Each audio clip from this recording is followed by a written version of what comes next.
Hello and welcome to part 9 of the Pokemon Gold Randomized Nuzlocke. So before we take on the gym in Cyanwood, we are going to figure out what Pokemon we're going to get from the man who usually gives us Shucky.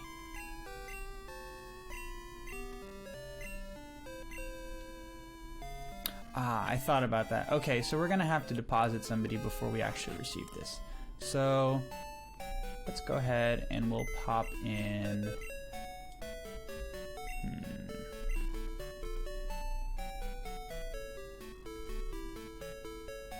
Ferretnose cut. Milk Nugget is pretty clutch against Wobbuffets, I ain't gonna lie. We're keeping Milk Nugget around for a little bit at the very least. What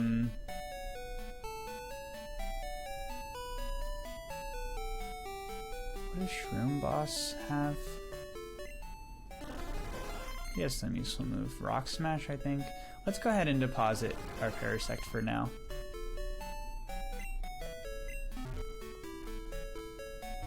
I'm pretty excited. It would be really great if we got a Legendary, just because Legendaries are pretty hard to capture until we have access to Ultra Balls.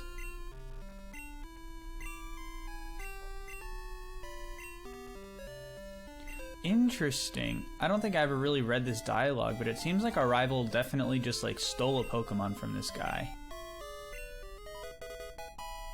Alright. Who do we think it's gonna be? I'm gonna say... I'm just gonna guess random Pokemon. I think it's going to be... Is that Pokemon even this generation? We got a Charmeleon. A Cloyster. You know, not bad. I considered adding an Ice-type Pokemon to the team.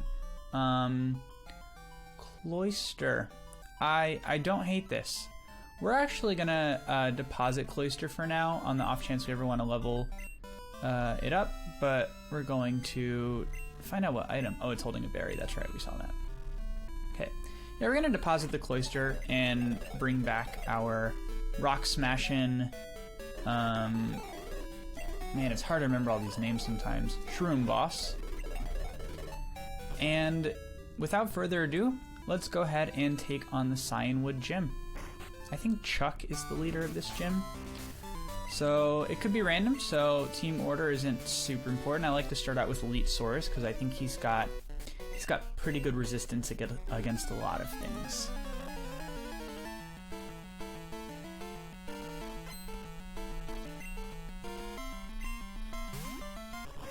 Okay, Ariados.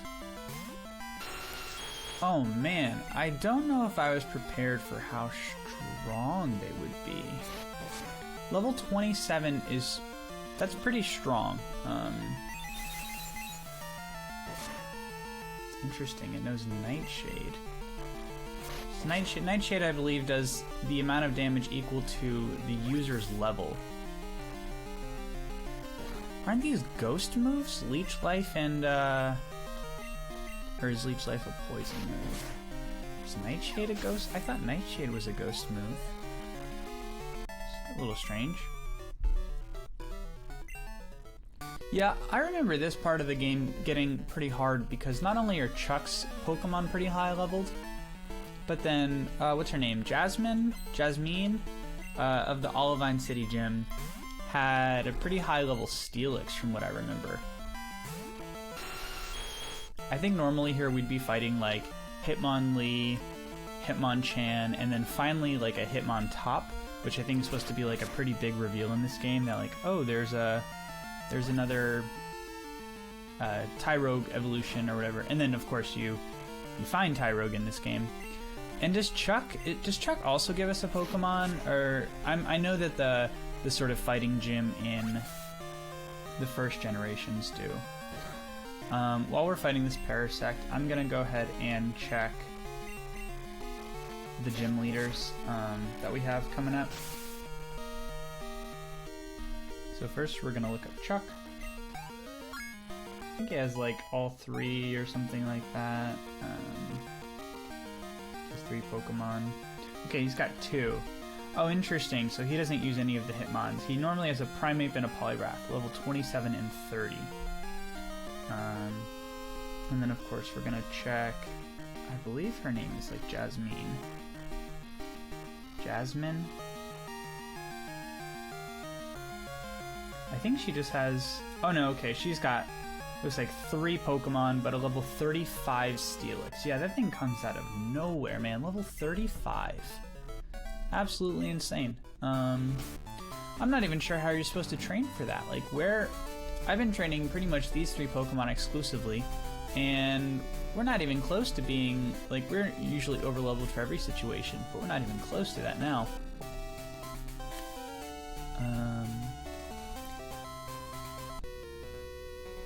Oh, interesting. Looks like we're gonna need Strength. Do we get Strength on Chainwood?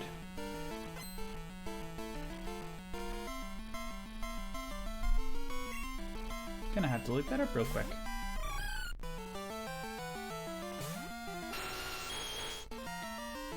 Looks like in Olivine City there's a guy we can talk to that will give us Strength. So that's useful. We'll have to go back to Olivine, it turns out, to actually beat Chuck. That's kind of unfortunate, but we can probably just skip all the way up through those, the Whirl Islands and get back to Olivine to get Strength.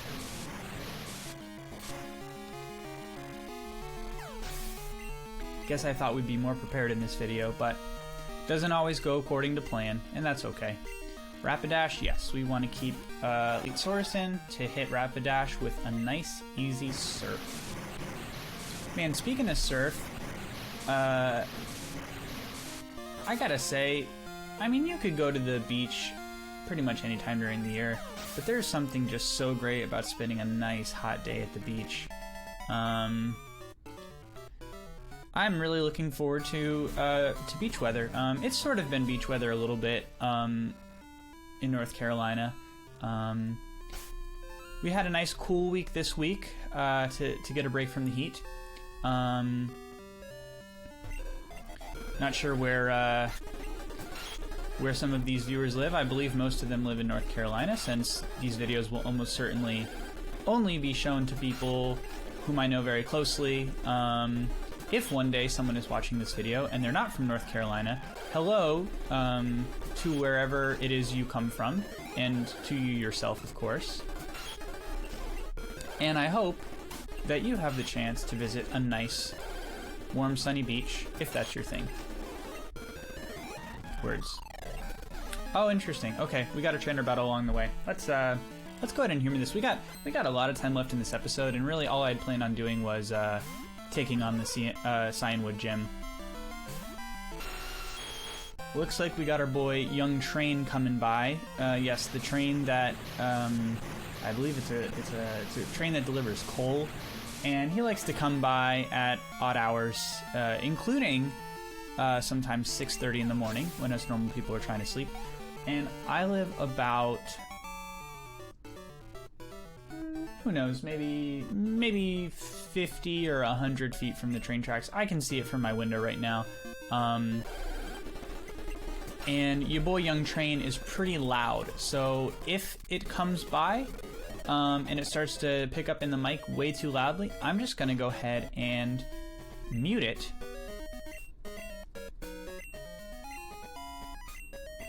Okay, I thought he wasn't going to give us Strength, like he was saying we're too weak to have the HM. But he's saying we need it because we're so weak. So this guy can clearly move boulders with just his own body. Yeah, like I was saying, if the train comes by, I'll just mute the mic and turn it back on as soon as we have gone past the train.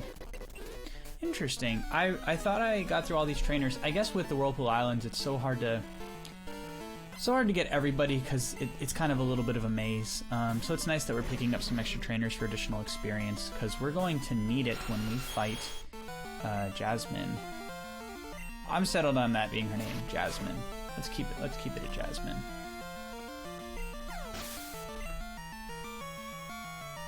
Of course, I went to pick up my water bottle for a drink of water because my throat's getting really, really dry.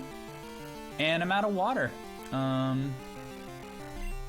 psyched about that. It's okay. I could always get more, but I'd rather just fill up after we record this episode. Does steel have any kind of resistance to... Okay, good. Yeah, I figured a Thunderbolt should pretty easily take out Skarmory.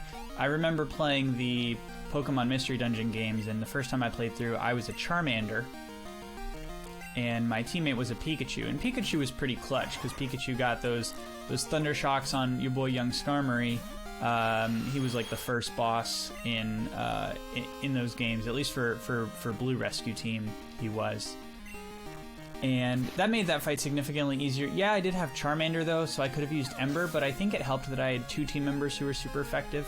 I think that was what made the difference.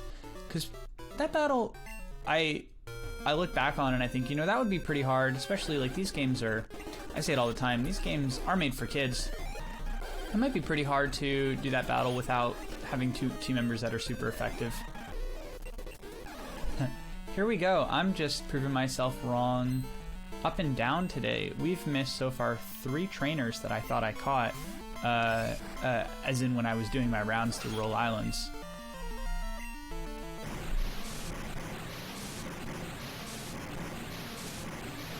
I like how Surf makes everything on the screen move, not just the Pokemon. Like if you look at the status bars of each Pokemon, those move too. Those kind of undulate with the pixels. I really like it. It's a move that just totally transforms the screen in battle. So I'm thinking maybe we will take some of these random fights because we're really gonna need some levels when we fight Jasmine. I mean, she's got a level 35 Pokemon waiting for us. I'm not sure we'll be able to take her on in this video. We might... First we're gonna heal. We might take on Chuck. And after doing so, we might just spend the rest of the video training up a little bit. Alternatively, I could make this video pretty short and then spend the off time training, and this could be, you know, like a 15 or 20 minute video. Just keep it shorter than the other ones. There's no reason to make you guys watch a training montage unless it's what you're into. I could be kind of funny about it and, like, I don't know, speed it up or do some kind of like rocky music in the background, but I do all these videos in one take, and the only thing I edit is the compression of the audio. And the reason for that is I don't necessarily want to wait around for hours and hours for videos to render, especially videos like this that are uploaded in something like it's not full HD, but whatever 1440p is, and these are recorded at 60 frames per second. Re-rendering these, even getting them in the same quality, requires some pretty expensive software, which I'm not willing to buy. I'm also, like I said, not willing to wait around for it to re-render. So replacing the audio actually takes something like just a few seconds, really. All I do is I have a... I don't know if any of you guys are into music production, but I just use a tool called Reaper. It's a digital audio workstation. I just extract the audio from this video using some command line tools. Once I have the audio extracted, I just upload it into Reaper, and I use one of the FabFilter compression plugins. Compress the audio just to make sure that you can hear my voice clearly and there's no dips. I've also actually just gotten better at that with mic placement, so most of the video my voice should be a lot more consistent than it used to be, especially since my face is closer to the mic now and there's not a whole lot of variation going on. And then once I've compressed the audio, I just export it, and I can use another command line tool to keep this exact video and just replace the underlying audio. And if you're curious, I use a tool called FFmpeg, FFmpeg. I'm not sure what the FF stands for, but MPEG is, you know, like the media file, like MPEG format. And that, like I said, that allows me to both remove the audio and replace the audio back in the original video just in a matter of a couple seconds on the command line. There's no video re-rendering needed. I know that was a pretty lengthy discussion on that, but I figured someone out there might be somewhat interested in that, and also it's kind of nice to reiterate the process because I'm pretty proud of the way I have it set up. I knew going into doing this that I wanted to do, I wanted to focus mainly on the gameplay because I was just focused on sort of having fun with it. And for me, you know, some people really like the video editing process, and some people get excited when like they can make little edits here and there, and they have it rendering, and they're excited to wait for it to come out. For me, I'm just really excited to be playing this game and recording it and narrating it. And so spending as little time in that phase as possible is what's going to maximize my entertainment value out of this. So like I said, just being able to play this game has been a lot of fun. To record it has been fun. I think I tend to enjoy these games more while recording. It almost feels, I'm not gonna say like a video diary, but in a way a little bit, just because I can kind of talk about whatever. I can talk about the game, I can talk about what I'm talking about right now, which is just the process. Nice, that was a pretty easy kill. And yeah, like I said, props to people who like the video editing process. I have a friend who runs a YouTube channel, and let's heal up before the final battle.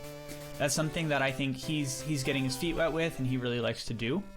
And he can do some really cool things with it. For me, I'm focused more on just the gameplay aspect, just getting it in one take, getting it the best I can. And you know, some episodes are going to be better than others. Some episodes there's not going to be anything interesting that comes to mind, or you know, there might be some trains in the background, of course, but I feel that this is a good format for me, and it allows me to do pretty much exactly what I want without any of the hassle of video editing. So that's my incredibly lengthy diatribe that nobody asked for on my process, and why I like doing this. So this part is cool. I believe Chuck is going to just fucking crush this boulder with his bare fists. Let's enjoy this.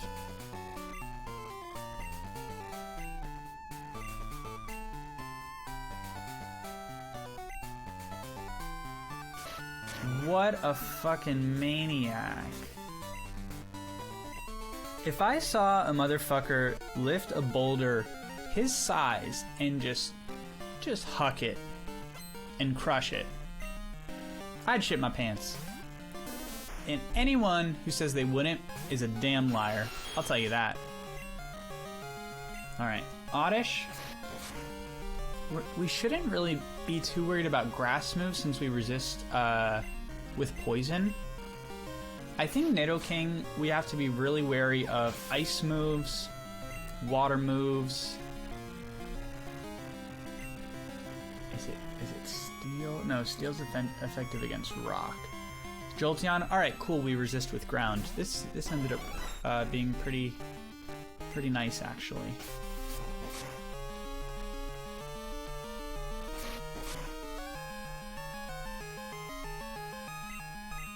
All that Jolteon's, yeah, got against this is quick attack.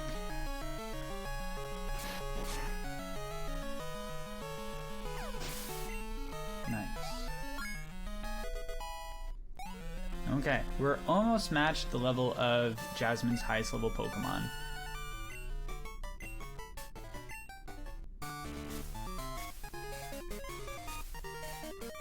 I'm just saying, you think a guy who could like crush boulders, like, or just like lift boulders and just like totally obliterate them by chucking them. I'm not saying that like Pokemon is all about strength or whatever, but how's this man gonna do that and then just like not be one of the best trainers? You know what I mean? Like, I guess that's what I'm trying to say, is like, that guy is scary as fuck. And I almost just expect scary / really strong people to be also really strong Pokemon trainers, or just have strong Pokemon. But then I think about it and I'm like, you know, Pokemon trainers, Pokemon gym leaders specifically, are kind of doing everyone a huge service, right? They are, we're gonna actually fly up, swim up to Olivine. Oh, you know what? We might get fly in this city. I'm just gonna check, I'm just gonna Google that real quick.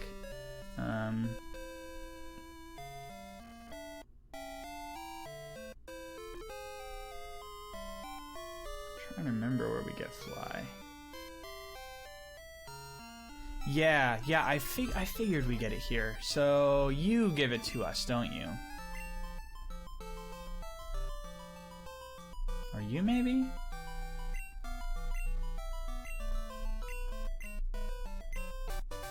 I love how, like, she says all that, like, oh, it would have been so easy for you to get here if you flew, but, like, wasn't gonna give it to us unless we got that gym badge. So that's Chuck's husband, wife, I guess. She just called him Chubby. That's pretty savage. So now that we can fly, do we have? We must have somebody in our PC who can learn fly. Let's see who we got. We can just fly back. We'll put away Shroom Boss. And who can fly? This is weird. I think Venomoth can actually learn fly. Because I believe Butterfree can too.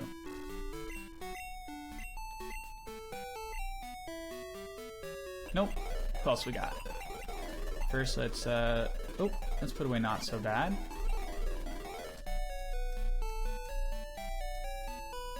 Shit, fam. Maybe Scyther? Scyther's flying type.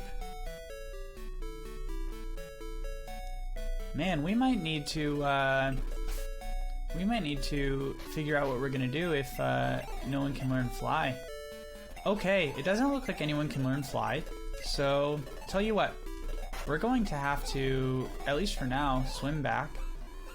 And it's possible that later on, as we keep playing, we'll pick up somebody with fly. I think there's a rule in Nuzlocke where if you need an HM, you can catch a Pokemon for it. Technically, I mean, I hate to say it, technically we don't need fly. It would suck to get around without it. I shouldn't have been dissing that Noctowl that we saw in the previous episode. Okay, so what time we got? It looks like we have enough time. We're just gonna go to the top of the tower. I've battled all the trainers, so I'm just gonna skip through this part. We're just going to give Jasmine the secret potion so that we can get prepared to fight her. We're not gonna fight her in this episode because I think we pretty desperately need to train. How do we get there again? Is it this way? Yes.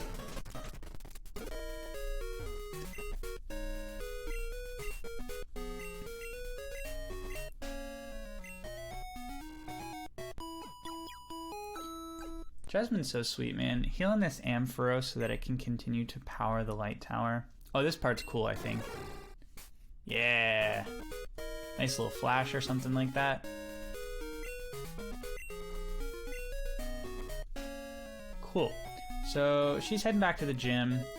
Like I said, we are going to make our way out of the lighthouse, and we're going to do some serious training, most likely in the water here. It's probably the highest level Pokemon we can encounter so far. And once we've gone up a few levels, we'll start the next episode by taking on Jasmine.